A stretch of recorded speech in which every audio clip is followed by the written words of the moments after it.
Antras dalykas, neatpasakoti duoto teksto turinio. Čia apie probleminį samprotavimą. Arba net jeigu ir antroji pastraipa remiasi kitų literatūros kūrinio, aš pavyzdžiui tikrai patariu remtis abiejuose pastraipose literatūros kūriniais. Tai yra traktuojama kaip kultūrinė patirtis. Tai instrukcija leidžia daryti.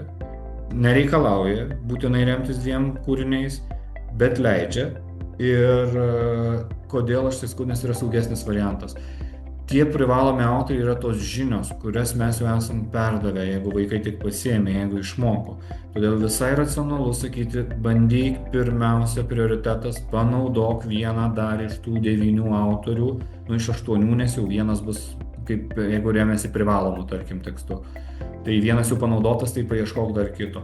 Nes mes aptarėm, tu žinai visą tą veikimo lauką, tu būsi saugesnis, nes tau yra duotos žinios, kaip jį panaudoti. Ir net pasakok turiniu.